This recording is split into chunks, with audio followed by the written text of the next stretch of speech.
this is my third video log while staying in the Netherlands, and I'm going to be discussing my hour alone inside a primarily Dutch-speaking classroom.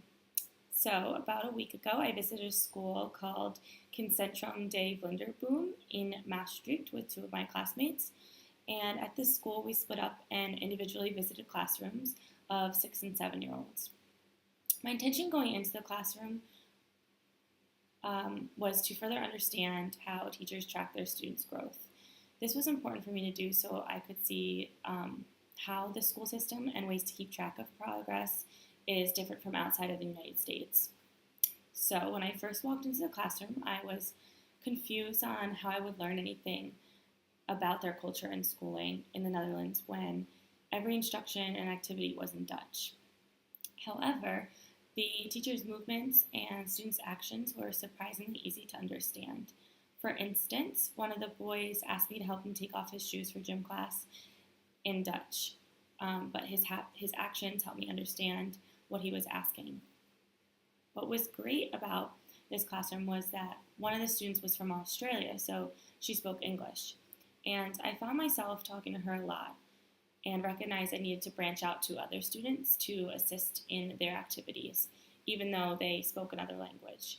So this taught me that I should not limit myself and be more open to explore more about individuals from other backgrounds. So this kind of helped me understand more about myself. My experience in this school was great because even though I could not fully comprehend the words the children were saying, to me it felt as if there was no language barrier there. So early in this video, I mentioned that I hope to further understand how the school teachers in Netherlands track their students' progress and growth. I had a long conversation with the teacher about this. She showed me these binders that they keep on a shelf for every student. And inside the binder is photos of the students doing different activities. At first I found it weird and slightly inappropriate that the teacher was taking pictures of the students, but I realized it's actually quite a useful method to show the children's parents and track their progress. So they show the updates of the binder to the parents often.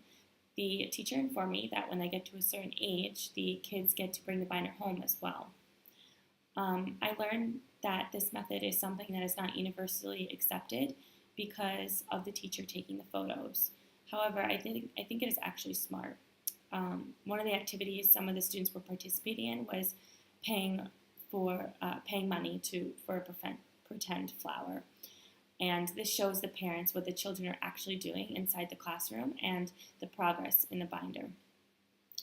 This opened my eyes to the cultural differences across the world. This challenge suits well within my broader personal journey to grow as a learner abroad because I was able to recognize that I needed to branch out to understand the Dutch-speaking students. As a future OT, progress is something that I will always be tracking of the individual I'm working with. So learning about this way of tracking progress gives me ideas about what is culturally acceptable in the United States and how this method in the classroom could even work with my future patients. Thank you.